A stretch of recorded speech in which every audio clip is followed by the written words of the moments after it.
none is more important than covering the disciplines for success. What's at the core of achieving the good life? The major key to the good life. The major key is not in learning how to set goals. It is not in learning how to better manage your time. It is not in mastering the attributes of leadership. Every day in 1,000 different ways, we are trying to improve ourselves by learning how to do things.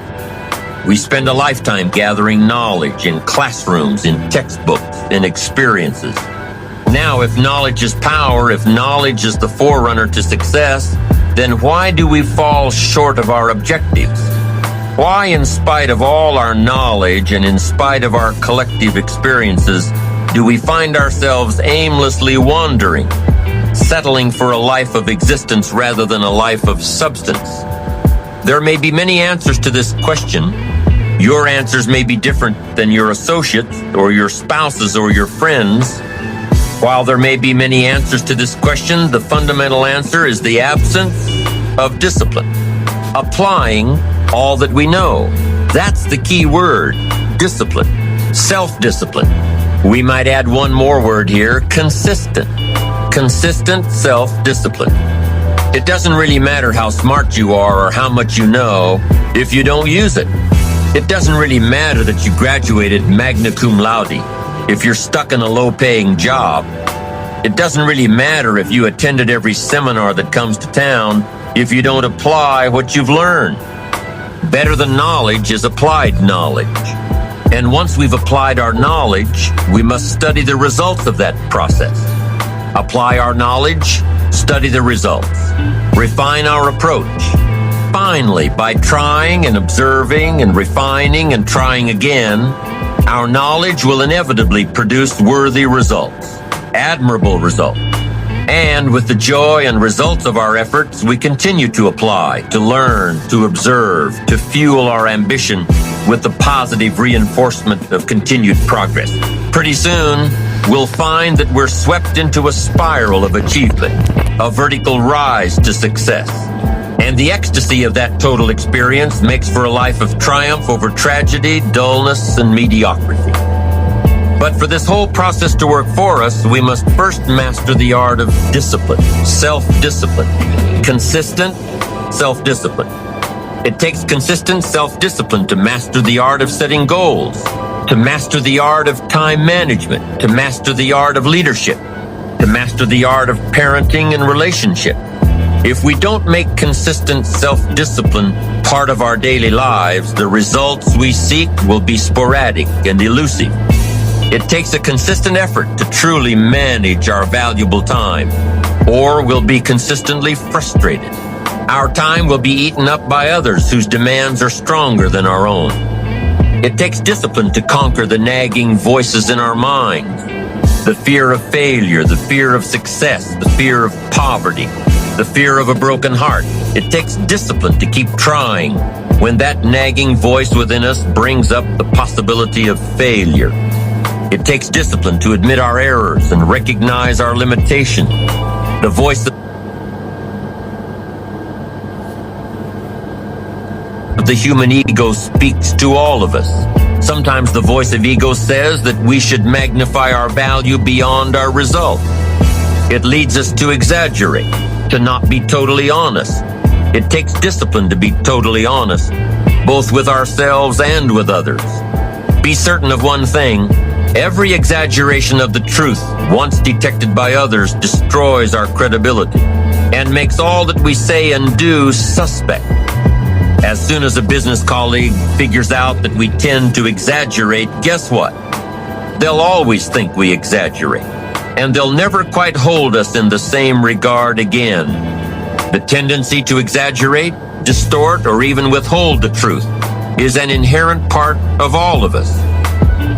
And only an all-out, disciplined assault can overcome this tendency. It takes discipline to change a habit, because habits are formed a little bit each day, every day, every day. Once habits are formed, they act like a giant cable.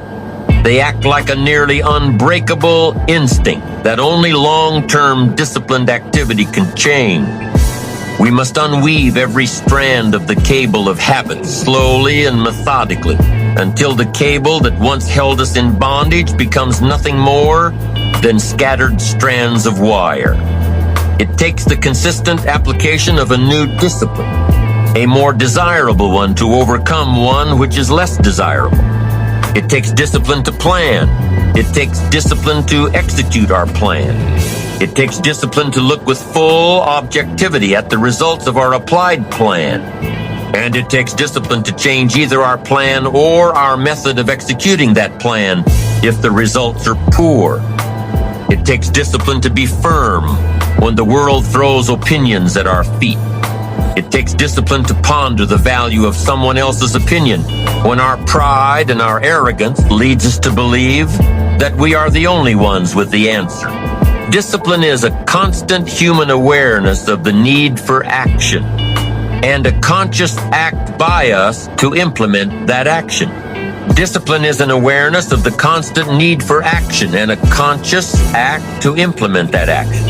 If our awareness and our implementations occur at the same time, then we begin a valued sequence of disciplined activity. Now, here's the other side of discipline. If there's considerable time that passes between the moment of awareness and the time of our implementation, then that is called procrastination. Doing it tomorrow instead of today. Procrastination, an almost exact opposite of discipline. The voice within us says, get it done. Discipline then says, do it now. Do it to the best of your ability, today, tomorrow, and always, until finally, the worthy deed becomes instinctive. Procrastination says later, tomorrow, whenever I get a chance. Procrastination also says, do what is necessary to get by or to impress others. Do what you can, but not what you must. In every circumstance we face, we are constantly presented with these two choices. Do it now or do it later. Discipline and procrastination. A choice between a disciplined existence, bearing the fruit of achievement and contentment, or procrastination, the easy life for which the future will bear no fruit, only the bare branches of mediocrity. The rewards of a disciplined life are great, but they're often delayed until some time in the future. The rewards for the lack of discipline are immediate, but they are minor in comparison to the immeasurable rewards of consistent self-discipline. An immediate reward for lack of discipline is a fun day at the beach. A future reward of discipline is owning the beach. For most, we choose today's pleasure rather than tomorrow's fortune.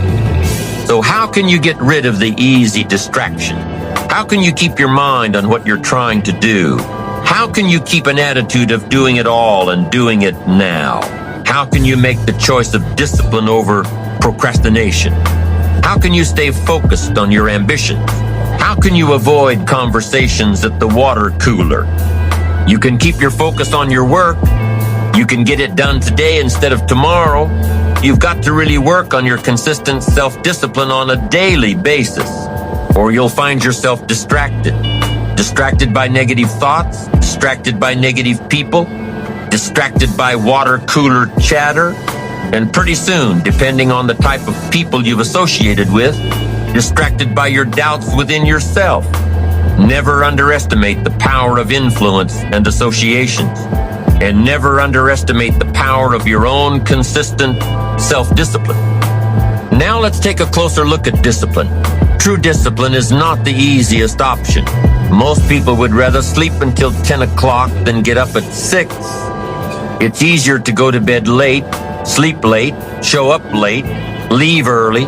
It's easier not to read. It's easier to turn on the television than to open a book. It's easier to do just enough than to do it all. Waiting is always easier than acting. Trying is always easier than doing. Imagine what life would be like if we didn't have to make our bed in the morning, or keep our garage clean, or pay our taxes, or show up for work tomorrow. Wouldn't it be fascinating if we didn't have to do these things? Wouldn't it be fascinating? What do you suppose would become of us? You're right, not much. For whatever the reason, The system we live in and contribute to is designed to make the easiest things in life the most unprofitable. Profitable seems to be the most difficult. Our world is and always will be a constant battle between the life of ease and its momentary rewards and a life of discipline and its far more significant rewards. Each has its own price, the price of discipline or the price of regret. We will pay one or the other. What we wish we had done is the voice of regret, speaking in a sorrowful tone at a time when there is no going back.